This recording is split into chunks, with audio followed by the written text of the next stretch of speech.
நீங்க தாவேக்காக்கு ஆதரவு கொடுக்கக்கூடிய அந்த சூழ்நிலை எங்களுக்கு கிடையாது. சட்டம் ஒழுங்கை பொறுத்த வரைக்கும் எப்படி இருந்ததோ அப்படிதான். குற்ற சம்பவங்களே இல்லாத ஒரு இது கண்டிப்பா உருவாக்க முடியாது. 6 மாதங்கள் முதல் 12 மாசம் வரைக்கும் அவகாசம் கொடுக்கணும். நீங்க அது இல்லாம எல்லாத்தையும் நீங்க குற்றம் கண்டுபிடிச்சிட்டு இருந்தீங்கன்னா அது சரியா இருக்காது. விஜயோட திருச்சி ஸ்பீச் எப்படி பாக்குறீங்க சார்? இன்னும் பெண்கள் பாதுகாப்பு, போதைப் பொருள் நடமாட்டம், இதுக்கு எல்லாமே முந்தைய ஆட்சியை தான் அவர் பண்ணி சொல்றாரு. எப்படி பாக்குறீங்க? நீங்க முதல்வர் அன்றைக்கு திருச்சியில் என்ன சொல்லியிருக்கிறாருன்னா, ஆட்சி பொறுப்பேற்று கிட்டத்தட்ட 3 வாரங்கள் தான் ஆயிருக்கு. சில காரணங்களால இந்த கொலை காரணம் அவர் சொல்லியிருக்கிறார். போதை பழக்கம் இது போன்ற பல இதுல நிறைய இருக்கிறதுனால இந்த குற்ற சம்பவங்கள் நடக்குது. ஆகையால் வருகின்ற காலங்களில் நாங்கள் கண்டிப்பா இதுக்குண்டான இதை நாங்கள் முறியடிப்போம். போதை கலாச்சாரமா இருக்கட்டும், அதன் பின்னணியில் இந்த நடக்கிற குற்ற சம்பவங்களை நாங்கள் கட்டுப்பாட்டுக்குள்ள கொண்டு வருவோம். ஆனால் உடனடியாக செய்ய முடியாத ஒரு காரணத்தை அவர் சொல்லியிருக்கிறார். அது அவர் தெளிவா சொல்லியிருக்கிறார். அதனால அதை நம்ம எப்படி நம்ம அதை தவறான எடுத்துக்க முடியாது. அவர் என்ன சொல்லியிருக்கிறாருன்னா, முடியாதுன்னு சொல்லல, எந்த காரணத்துக்காண்டி நாங்கள் உடனடியா ஒரு நடவடிக்கை எடுக்க முடியல, இல்ல குற்ற சம்பவங்கள் இப்படி தொடர்ந்து நடந்துட்டு இருக்கு, அதுக்கு உண்டான காரணங்கள் அவர் சொல்லியிருக்கிறார். திமுக கூட்டணியில் சிபிஐ, சிபிஎம், விடுதலை சிறுத்தைகள், ஐஎம்எல் எல்லாருமே வெளியே வந்திருக்காங்க. தாவேக்கால அமைச்சர், உங்களுடைய நிலைப்பாடு என்ன? எங்களுடைய நிலைப்பாடு தற்போதைக்கு பொறுத்த வரைக்கும் கடந்த 10 வருடங்களாக நாங்கள் திராவிட முன்னேற்ற கழகத்தின் தலைமையிலான கூட்டணியில் நாங்க தொடர்ந்துட்டு இருக்கோம். இப்ப நாங்க அதுல தான் இருக்கிறோம். அதுல எந்த மாற்றமும் கிடையாது. ஆனா நீங்க பத்திரிகையாளர் பொறுத்த வரைக்கும் சில நாட்களுக்கு முன்பு நீங்க கேட்டீங்க, நீங்க தாவேக்காக்கு நீங்க ஆதரவு கொடுப்பீங்களா நீங்க கேட்டீங்க. அந்த கேள்விக்கு நான் என்ன சொன்னேன்னா, ஆதரவு கொடுக்கக்கூடிய அந்த சூழ்நிலை எங்களுக்கு கிடையாது. ஏன்னா எங்களுடைய சட்டமன்ற உறுப்பினர்கள் திமுக சின்னத்தில் நாங்க போட்டிட்டு இருக்கோம்னு சொன்னேன். நான் எதிர்காலத்தில் நீங்க ஆதரவு நீங்க கொடுப்பீங்களாங்கிற கேள்வி கேட்கும் பொழுது அதை முடிவெடுப்பவன் நான் அல்ல. ஒரு கட்சிங்கிற போது அங்க பொதுக்குழு ஒண்ணு அது கூடுவாங்க. பொதுக்குழு பொறுத்த வரைக்கும் கூட்டணியில நாங்க மாற போறோமாங்கிறதுக்கான அந்த பொதுக்குழு கிடையாது. மற்ற விஷயங்கள் தேர்தல் முடிஞ்சிருக்கு. நீங்க அடுத்து மேகதாது அணையில அவங்க மேகதாது அணை அவங்க கர்நாடகா கட்டுற மாதிரி சொல்லிட்டு இருக்காங்க. இது போன்ற பல்வேறு விஷயங்கள், அது எல்லாமே தேர்தல் நாங்க தேர்தலை பத்தியான விவாதங்கள், இது போன்ற விஷயங்கள் விவாதிக்கும் பொழுது கூட்டணி சம்பந்தமான விவாதங்களும் கண்டிப்பா கருத்துக்களை இயக்கத்தில் இருக்கிற நிர்வாகிகள் சொல்லுவாங்க. அதன் அடிப்படையில் கட்சி தலைமை முடிவெடுக்கும் நான் சொல்லியிருந்தேன். இதுதான் அன்னைக்கு நம்ம சொன்னது. இதுல நம்ம உடனே நாங்க கூட்டணி மாற போறோம் செய்யறது சொல்லல. பொதுக்குழுல நிர்வாகிகள் என்ன சொல்ல போறாங்க, அதன் அடிப்படையில் கட்சி முடிவெடுக்க நான் சொல்லியிருந்தேன்.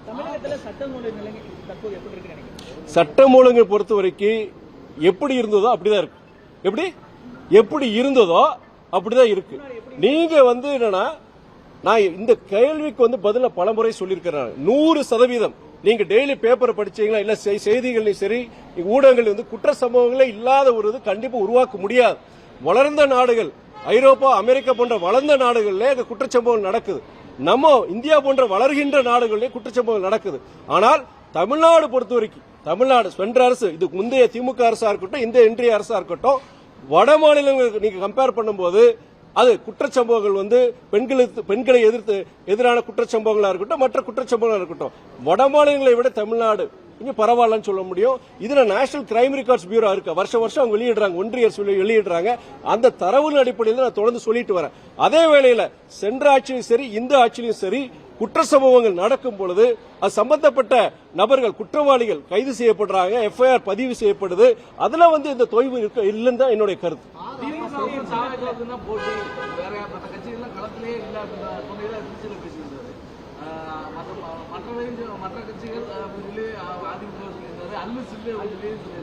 அதாவது இல்ல, முதலமைச்சர் பொறுத்த வரைக்கும் இன்னைக்கு தாவேக்கா இன்னைக்கு ஆளுங்கட்சியா இருக்கு. பிரதான எதிர்கட்சியா திராவிட முன்னேற்ற கழகத்தை அவர் பாக்குறாரு. அதன் அடிப்படையில் சொல்லியிருக்கிறார். நீங்க உடனே அதுக்குள்ள போய் ஒவ்வொரு வார்த்தைக்கும் குற்றம் கண்டுபிடிக்கிறது, இந்த ஆட்சி அமைஞ்சதுல அன்னையிலிருந்தே நீங்க பொறுத்த வரைக்கும், அதாவது நாளொரு பொழுதும் ஒவ்வொரு மணி நேரத்துக்கு இந்த ஆட்சி மேல குற்றச்சாட்டு வைக்கிறாங்க. குற்றச்சாட்டு வைங்க, தவறு இல்ல.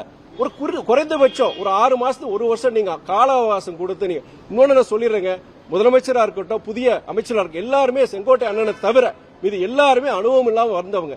அதிகாரிகள் இன்னைக்கு இடமாற்றம் பண்ணிட்டு இருக்க, டிரான்ஸ்பர் நடந்துட்டு இருக்கு. என்னுடைய திருச்சி தொகுதியிலேயே மாவட்ட ஆட்சியரா இருக்கட்டும், மாநகராட்சி ஆணையரா இருக்கட்டும், காவல்துறை அதிகாரிகளா இருக்கட்டும், ஏன் எங்க கோவையில கூட எல்லாம் இன்னைக்கு டிரான்ஸ்பர் நடந்துட்டு இருக்கு. புதிய அதிகாரிகள் வந்துட்டு இருக்காங்க. இவங்க செஞ்சு கண்டிப்பா அதுக்குண்டான மாற்றங்கள் வர்றது கொஞ்சம் கால அவகாசம் தேவை. உடனே வந்து பண்ண முடியுங்கிறது ஒரு மேஜிக் மாதிரிலாம் பண்ண முடியாது. 100% குற்றம் மற்ற கட்சிகளை வந்து அவர் எந்த கோணத்துல இல்ல மதிப்பீடு அவர் சொல்றது வந்து எந்த கோணத்துல அவர் சொல்லியிருக்கிறார்னா, இன்றைக்கு வந்து இன்னைக்கு ஆட்சி பொறுப்புக்கு தாவேக ஒரு மிகப்பெரிய ஒரு இயக்கமா வளர்ந்திருக்கு.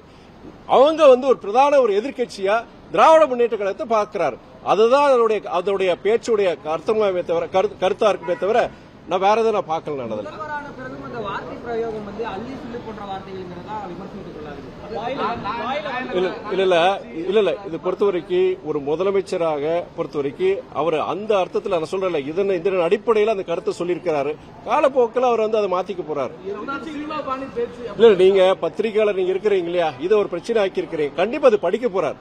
அவர் அரசியலுக்கு இன்னைக்கு வந்து கிட்டத்தட்ட 3 வருஷம் தான் இருக்கும். உங்களுக்கு இது போன்ற சம்பவங்கள் இதில் பொறுத்த வரைக்கும் உங்களை பத்திரிகையாளர் இது போல கண்டனங்கள் தெரிவிக்கிறீங்க, மற்றவங்க கண்டனம் தெரிவிக்கும் பொழுது இது போன்ற நிகழ்வுகள் எதிர்காலத்தில் அவர் கண்டிப்பா தவிர்ப்பாருன்னு நான் நினைக்கிறேன். ஆதரவு நிலைப்பாட்டை திமுக கூட்டணியில் இருந்தவர்கள் எடுக்கக்கூடிய ஒரு சூழல்ல அவங்க மேல கொடுக்கப்படுற எதிர்வினை பயங்கரமா இருக்கு. அதாவது ஆராசா போன்றவர்களோட விமர்சனம் பயங்கரமா இருக்கு. வருங்காலங்கள்ல மதிமுக போன்ற கட்சிகள் அரசுக்கு ஆதரவு, அதாவது கூட்டணியிலிருந்து வெளியில வெளியினாலும் அரசுக்கு ஆதரவான நிலைப்பாடுகளை தெரிவிக்கும் போது போன்ற விமர்சனங்கள் எல்லாம் எப்படி இருக்கு? அதாவது கூட்டணியில் இருந்தாலும் எங்களுடைய நிலைப்பாடு, ஒவ்வொரு இயக்கத்துக்கும் ஒரு நிலைப்பாடு எடுக்கலாம். எல்லாருமே வந்து ஒரே கருத்தா இருந்தாலும் அது கூட்டணி தேவை, ஒரே கட்சியை கூட எல்லாரும் இணைஞ்சிடலாம். திமுக பொறுத்து ஒரு நிலைப்பாடு எடுத்திருக்காங்க. எங்களை பொறுத்தவரை நான் சொன்ன கருத்து தான், 6 மாதங்கள் முதல் 12 மாசம் வரைக்கும் அவகாசம் கொடுக்கணும். நீங்க அது இல்லாம எல்லாத்தையும் நீங்க குற்றம் கண்டுபிடிச்சிட்டு இருந்தீங்கன்னா அது வந்து சரியா இருக்காது. என்னுடைய கருத்து, அது என்னுடைய கருத்து. எங்க இயக்கத்துடைய கருத்து, ஒரு காலகட்டத்தில் ஒரு 6 மாசம் 1 வருஷத்துக்கு கழிச்சு இதே இது தொடருது, நிறைய நிர்வாக சீர்கேடுகள் இருக்குன்னா கண்டிப்பா மதிமுக ஒரு அரசியல் இயக்கமா அது கண்டனத்தை கண்டிப்பா நாங்க தெரிவிப்போம். திமுக கூட்டணியிலிருந்து அங்க ஒரு எம்பி வாங்கிட்டு இப்ப தாவேகா வந்து ஒரு எம்பி வாங்குறாங்க. 3 மாசத்துக்குள்ள இந்த 2 மாநிலங்கள் எப்படி பாக்குறீங்க? அதாவது காங்கிரஸ் இயக்கம் அவங்க ஒரு நிலைப்பாடு எடுத்திருக்கிறாங்க. எதனால அந்த நிலைப்பாடு எடுத்திருக்காங்கிறதுக்கு அது காரணத்தை காங்கிரஸ் இயக்க தலைவர்கள் சொல்லியிருக்கிறாங்க. புரியுதுங்களா? நாங்க ஏன் கூட்டணி விட்டு வெளியே வந்தோம், ஏன் வந்து தாவேகாக்கு நாங்க ஆதரவு கொடுத்தோம், அப்ப அங்க வந்து அதன் அடிப்படையில் அவங்க முடிவெடுக்கிறாங்க. நீங்க வந்து அது சரியா தவறாங்கிறது இந்த கேள்வி வந்து நீங்க காங்கிரஸ் இயக்கத்துக்கு அவங்க காரணத்தை சொல்லியிருக்கிறாங்க. அவங்க வந்து சில என்னென்ன காரணங்களான எடுத்திருக்காங்கன்னு சொல்லியிருக்காங்க. அது அதுக்குள்ள நான் போக முடியாது.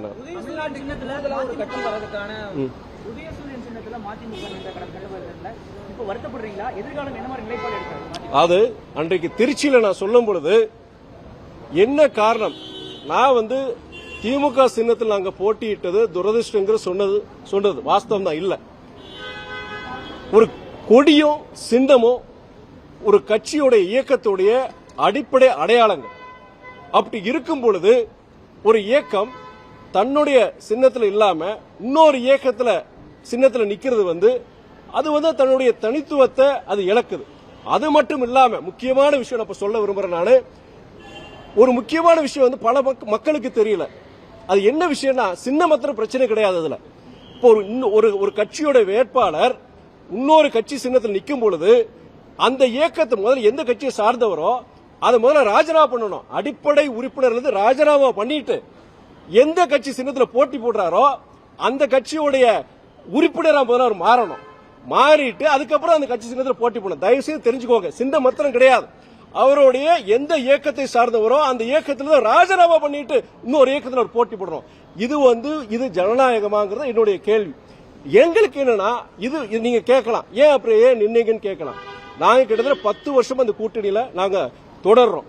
என்ன காரணத்துக்கான இந்த கூட்டணியில் சேர்ந்துங்கிற அந்த காரணங்கள் நாங்க தொடர்ந்து நாங்க தேர்தல் நேரத்தில் கடைசி நேரத்தில் இது ஒரு சர்ச்சையாகி நாங்க பிடிவாதம் இப்படிதான் இருந்து சர்ச்சையாகி அதுக்கப்புறம் நாங்க ஒருவேளை அந்த ஒரு காரணமாக கருத்து வேறுபாடின் காரணமாக வெளியே வந்தோம். அதனால ஒரு சர்ச்சை வர வேண்டாம், கூட்டணி தலைமைக்கு ஒரு கஷ்டத்தை உருவாக்க வேண்டாங்கிற அதன் அடிப்படையில் நாங்க வந்து போட்டியிட வேண்டிய ஒரு நிர்பந்தம் ஏற்பட்டது.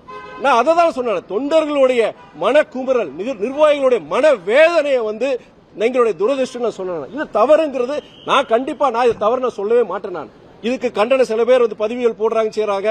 நான் 1000 முறை நான் சொல்லுவேன். நான் எதிர்காலத்தில் சொல்றேன், நான் ஒரு இயக்கம் இன்னொரு இயக்க சின்னத்தில் போட்டி போடக்கூடாதுங்கிறது எங்களுடைய பொதுக்குழுல தலைமை விரும்புதோ இல்லையோ என்னுடைய ஒரு முக்கியமான கோரிக்கை, எங்க இயக்கத்தில் இருக்கிற அத்தனை பேருடைய முக்கியமான கோரிக்கையா இருக்கும். கூட்டணி ஆட்சிங்கிறது ஒரு கலெக்டிவ் ரெஸ்பான்சிபிலிட்டி, அது நல்ல விஷயமா பார்க்கணும். ஒரு கூட்டணி இருக்கும்போது ஒரு இயக்கம் தவறு செய்துன்னு வச்சுக்கோங்க, இல்ல ஒரு அரசாங்கம் ஒரு முடிவு எடுக்குது, அதுல ஒரு மக்களுக்கு எதிரான ஒரு நிலைப்பாடு இருக்குன்னா கூட்டணி இருக்கும்போது அதை தட்டி கேட்கறதுக்கும் அதை திருத்தறதுக்கும் ஒரு அதிக வாய்ப்புகள் இருக்கிறதுனால ஒரு collective decision making, collective responsibility இருக்கும்போது கண்டிப்பா அதுக்கு உண்டான ஒரு நல்ல விஷயமா பாக்குறேன். அரசாங்கத்துக்கு நல்லது, மக்களுக்கு நல்லதா பாக்குறேன். எப்படிங்க நீங்க வேற மாதிரி சொல்றீங்க? நான் துரதிர்ஷ்டம் சொல்றது, ஒரு இயக்கம் தன்னுடைய உறுப்பினர் அந்த கட்சி உறுப்பினர் பதவியை ராஜினாமா பண்ணிட்டு இன்னொரு கட்சியில சேர்ந்து அதுக்கப்புறம் அந்த கட்சி சின்னத்தில் போட்டி போட்டுட்டு, நீங்க சட்டப்படி பாத்தீங்கன்னா எங்களுடைய எம்எல்ஏக்கள் எங்க கட்சிக்காரர்கள் கிடையாது. இப்போ அவங்க இப்ப திமுக உறுப்பினர்கள். இப்போ இது எல்லா கட்சிக்கும் சேர்ந்ததான். இது ஒரு ஜனநாயகத்துக்கு வந்து ஒரு ஒரு ஒரு இழுக்குதான் நான் பாக்குறேன். நான் அதன் அடிப்படையில் நான் வந்து ஒரு துரதிர்ஷ்டம் சொல்றேனே தவிர, நாங்க இருந்துதான் நாங்க தாவேக்காக்கு ஆதரவு கொடுத்திருப்போமே, நாங்களும் அதில் சேர்ந்திருப்பீங்க அந்த அர்த்தத்தில் சொல்ல தயவுசெய்து அதை கொச்சப்படுத்தாதீங்க.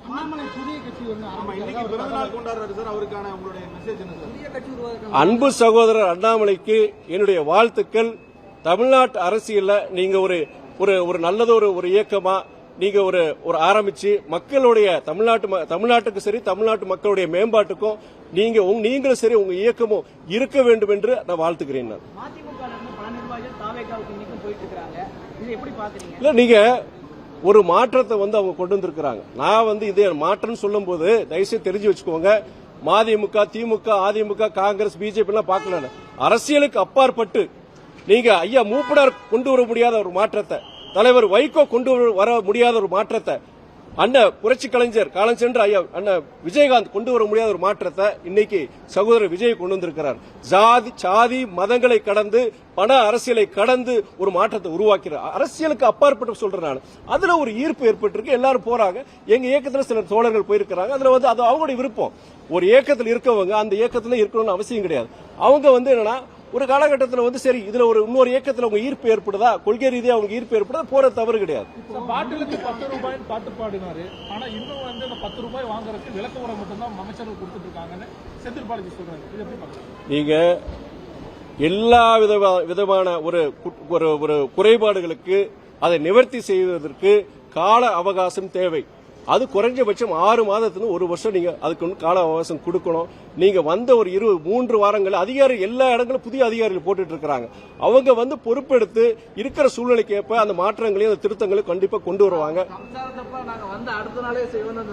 ஏங்க எல்லா இல்ல பாருங்க எல்லாம் இந்த பாருங்க தேர்தல் அரசியல்ல தோழர், தேர்தல் அரசியல்ல நீங்க வந்து ஓட்டு கேட்கும் போது எல்லாரும் மைக்கு பிடிச்சவங்க எல்லாம் நாளைக்கே நம்ம மாத்திடுவோம் செஞ்சு எல்லாரும் சொல்றதா, நாங்களும் சொல்றோம், திமுக அதிமுக எல்லா அரசியல்வாதியும் சொல்றதான்.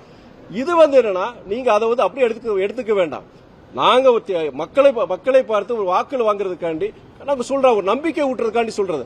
அதை வந்த உடனே அடுத்த நாளே வந்து மாறுங்கிறது அது கண்டிப்பா இது கிடையாது. ஜனங்களுக்கு அது தெரியும். உங்களுக்கு மீதான எதிர்க்கட்சிகளுடைய விமர்சனங்கள் தற்போது வந்து ஜென்சி மொழியில் இருக்கு. ப்ரோ அப்படின்றதும் ரொம்ப வந்து எளிய நடைக்கு போறதும் வந்து எப்படி பாக்குறீங்க? இந்த அரசியல் மாற்றத்தை தேர்தல் முடிஞ்சதுக்கு ஆராசா கூட ஒருத்தர் கேளுங்க தோழர் ஒருத்தர் கேளுங்க. ஆராசா கூட அதிகப்படியா அந்த ப்ரோன்ற வார்த்தையை யூஸ் பண்ணியிருந்தாரு விஜய் கிரிட்டிசைஸ் பண்றதுக்கு.